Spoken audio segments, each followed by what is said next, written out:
Setelah kita mendengarkan pendapat mini fraksi dan pendapat pemerintah, maka izinkan saya menanyakan kepada seluruh anggota, apakah rancangan undang-undang tentang perubahan kedua atas Undang-Undang Nomor 12 Tahun 2011 tentang pembentukan peraturan perundang-undangan dapat kita setujui untuk dilanjutkan ke tahapan berikutnya dalam pembicaraan tingkat 2 di sidang paripurna yang akan datang. Setuju ya? Pemerintah? Setuju, Pak. Alhamdulillah.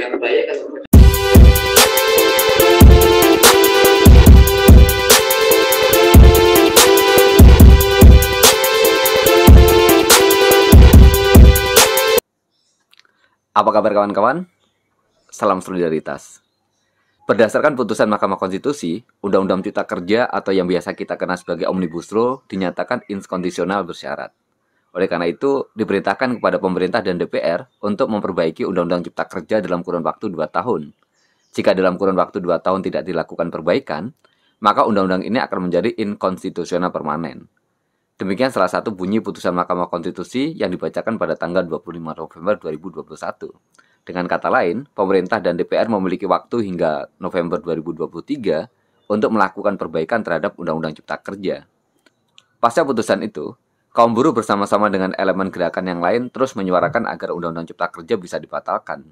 Dengan kata lain, tidak perlu dilakukan perbaikan terhadap Undang-Undang Cipta Kerja. Dibuang saja ke laut, toh Mahkamah Konstitusi sudah menyatakan bahwa dalam proses pembentukannya cacat formil. Namun demikian, DPR dan pemerintah tetap ngotot untuk kembali membahas Undang-Undang Cipta Kerja. Caranya adalah dengan terlebih dahulu melakukan revisi terhadap Undang-Undang tentang pembentukan peraturan perundang-undangan atau Undang-Undang P3. Tujuannya adalah untuk mengakomodasi metode Omnibus Law di dalam pembuatan undang-undang. Arahnya jelas, ini adalah upaya untuk melegitimasi Undang-Undang Cipta Kerja yang sudah dinyatakan inkonstitusional oleh Mahkamah Konstitusi. Dengan diaturnya Omnibus Law dalam revisi Undang-Undang P3, maka Undang-Undang Cipta Kerja akan dengan mudah bisa dilakukan. Teman-teman, revisi terhadap Undang-Undang P3 pun dilakukan dengan cepat. Semalam kita mendengar kabar jika Badan Legislasi atau Balik DPR RI secara resmi sudah menyetujui rancangan Undang-Undang P3 untuk segera disahkan menjadi undang-undang dalam rapat paripurna. Dengan kata lain, pembahasan tingkat 1 sudah selesai dan akan dilakukan di pembahasan tingkat 2 di dalam rapat paripurna. Jika ini disetujui, maka sah rancangan Undang-Undang P3 menjadi undang-undang. Sejumlah pihak menolak revisi Undang-Undang P3 untuk memuluskan Omnibus Law. Ahli Hukum Tata Negara, Ferry Amsari, menilai langkah DPR merevisi Undang-Undang P3 bertentangan dengan putusan Mahkamah Konstitusi. Sebab yang diperintahkan Mahkamah Konstitusi adalah memperbaiki Undang-Undang Cipta Kerja, bukan malah merevisi Undang-Undang P3. Dikatakan oleh Ferry, di dalam putusan tersebut jelas yang diperintahkan untuk memperbaiki adalah Undang-Undang Cipta Kerja. Sementara itu, kalau dilihat, yang menjadi pertimbangan adalah tidak taat prosedurnya pembentukan Undang-Undang Cipta Kerja berdasarkan Undang-Undang P3. Maka sangat aneh jika kemudian Undang-Undang P3 yang justru menyesuaikan diri dengan Undang-Undang Cipta Kerja.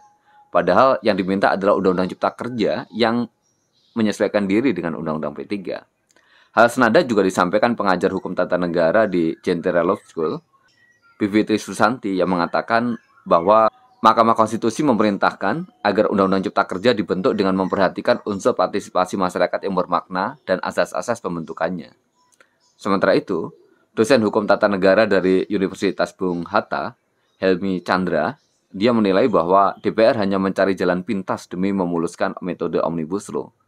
Mestinya DPR menaati putusan Mahkamah Konstitusi dengan memperbaiki Undang-Undang Cipta Kerja dan menyesuaikan dengan hal formil pembentukan undang-undang. Seharusnya, jika ingin merevisi Undang-Undang P3 dengan kajian yang baik berupa naskah akademik yang komprehensif tanpa tersandera oleh putusan Mahkamah Konstitusi. Kalau tidak, yang terjadi adalah pembangkangan konstitusi. Teman-teman, sudah sangat gamblang terlihat di depan mata bahwa revisi Undang-Undang P3 sejatinya adalah untuk memuluskan Undang-Undang Cipta Kerja. Mari kita simak pernyataan Menko Airlangga berikut ini.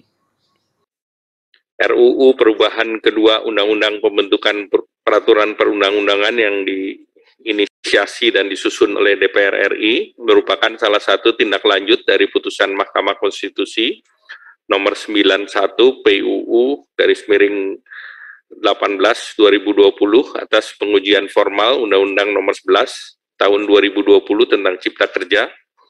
Adapun tindak lanjut dari putusan MK tersebut adalah perbaikan Undang-Undang Cipta Kerja yang diberikan batas waktu paling lama 2 tahun sejak putusan MK dibacakan pada tanggal 25 November 2021.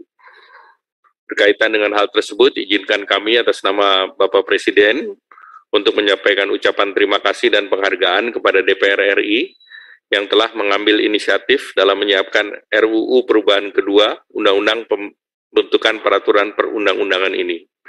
Pemerintah mempunyai pandangan yang sama dengan DPR RI untuk segera membahas RUU yang dimaksud, dan itu pemerintah telah sungguh-sungguh mempelajari dan membahas RUU tersebut, serta telah menyusun daftar inventarisasi masalah.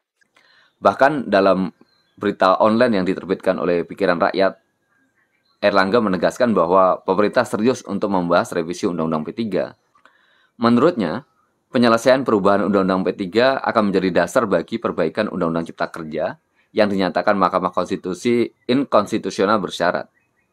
Untuk itu, ia meminta pemerintah dan DPR segera membahas dan menyepakati perubahan pada revisi Undang-Undang P3. Bagaimana menurut teman-teman? Apa yang harus kita lakukan dalam situasi seperti ini? Tulis di kolom komentar ya.